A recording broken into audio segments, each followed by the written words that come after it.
as you go along in politics,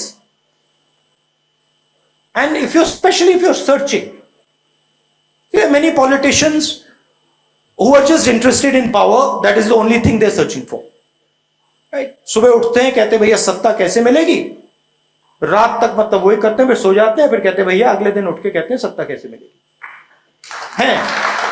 और आज हिंदुस्तान में भरे हुए हैं। अब उसमें मेरी एक प्रॉब्लम आ गई।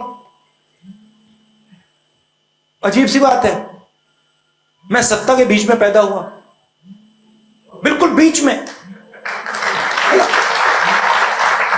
और बड़ी अजीब सी बीमारी है, मुझे उसमें इंटरेस्ट ही नहीं है। अब क्यों? अब मैं आप सच्चाई बोल रहा हूं।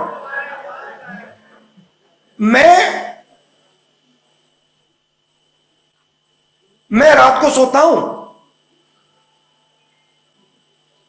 अपने देश को समझने की कोशिश करता हूं, सुबह उठता हूं, प्यार है देश से, इसीलिए मैं, जैसे एक प्रेमी होता है, जिससे वो प्रेम करता है, वो उसको समझना चाहता है, तो सुबह उठता हूं, मैं समझने की कोशिश करता हूं, और एक प्रकार से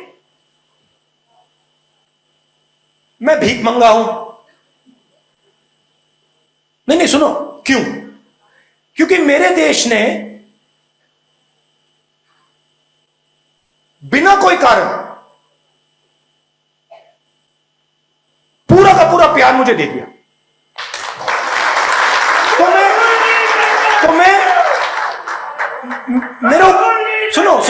सुनो, मेरे ऊपर एक डेट है, कर्ज है, और मैं सुबह उठकर कहता हूं कि ये जो प्यार मेरे देश ने दी मुझे, ये जो इज्जत मेरे देश ने दी, इसको मैं निभाऊं कैसे?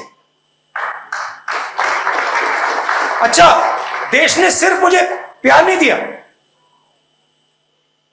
देश ने मुझे जूते भी मारे। नहीं, आप समझ नहीं सकते कितनी जोरों से, कितनी हिंसा से इस देश ने मुझे मारा है, पीटा है। तो मैंने सोचा ये हो क्यों रहा है, और जवाब मिला, देश मुझे सिखाना चाहता है। देश मुझे कह रहा है कि तुम सीखो, तुम समझो, दर्द होए तो कुछ नहीं, सीखो और समझो। तो रास्ते पे कहानियां आती हैं, मिलती हैं, कभी आपको सीखने के लिए रास्ते पर इंसिडेंट्स होते हैं, कहानियां देखने को मिलती हैं। आज मैं आपको 2-3 कहानी बताता हूं। पहली कहानी आप सबको मालूम होगा, याद होगा कि एक दिन व्हाट्सएप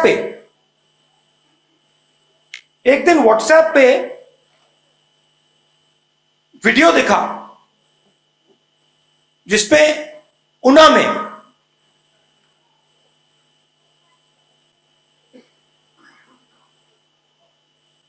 युवाओं को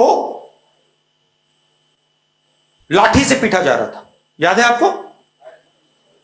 नंगा करके सबके सामने लाठी से उनको धड़ाधड़ मारा जा रहा था। एक आदमी को नहीं पीट रहा था, एक झुंड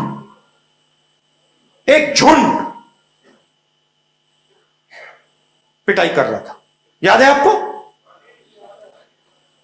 सावरकर ने कहा अपनी किताब में, the day I was happiest was the day me and my friends and me went and beat up a Muslim boy. मतलब हम, सावरकर जी ने कहा मैं जी शब्द प्रयोग नहीं करना चाहता था मगर कर दिया,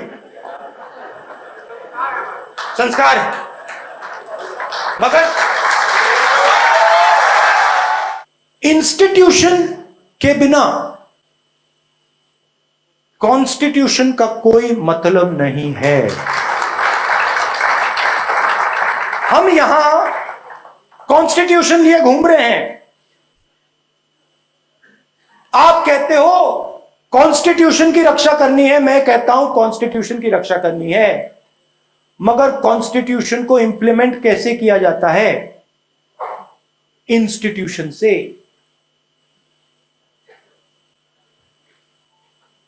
इंस्टीट्यूशन सबके सब आरएसएस के हाथ में है।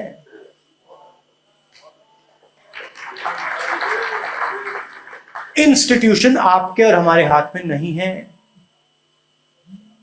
अगर इंस्टीट्यूशन आपके और हमारे हाथ में नहीं है तो कॉन्स्टिट्यूशन हमारे हाथ में नहीं है।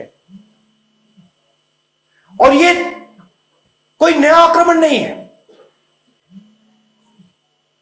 ये आक्रमण उस दिन शुरू हुआ जब महात्मा गांधी की छाती में 3 गोलियां डाली गई थी।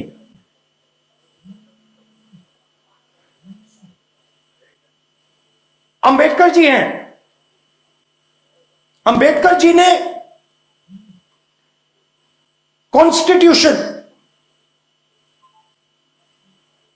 को बनाने का, डेवलप करने का, प्रोटेक्ट करने का काम किया। और इसीलिए आज हमने वहां फोटो के सामने फूल रखे, क्योंकि अंबेडकर जी ने हमें हथियार दिया, मगर आज उस हथियार का कोई मतलब नहीं है। मैं वहां पे कोने में चुप बैठा रहता, यह भाषण नहीं दे पाता। तो पेगासस, सीबीआई, ईडी ये पॉलिटिकल सिस्टम को कंट्रोल करते हैं। कोई राजनेता, जैसे आपने देखा होगा मायावती जी ने चुनाव नहीं लड़ा,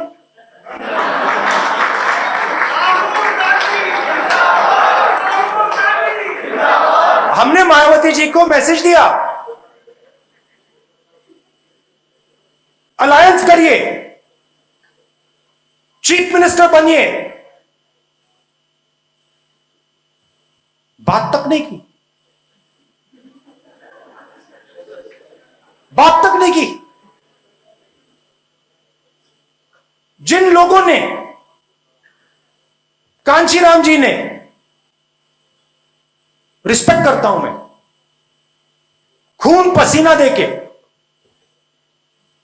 दलित आवाज जो थी उत्तर प्रदेश की, उसको जगाया।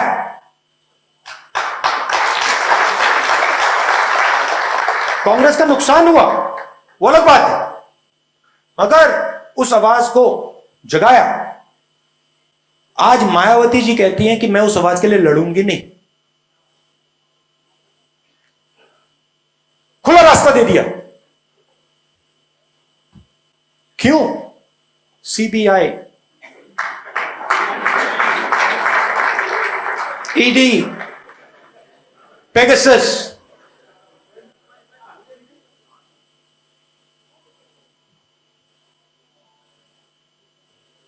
लड़ाई सिर्फ जनता कर सकती है। जब तक हिंदुस्तान कि जनता के अंदर जो आवाज है, जब तक वो नहीं निकलेगी, तब तक इंस्टीट्यूशन को कंट्रोल करके कॉन्स्टिट्यूशन को ये लागू नहीं होने देंगे।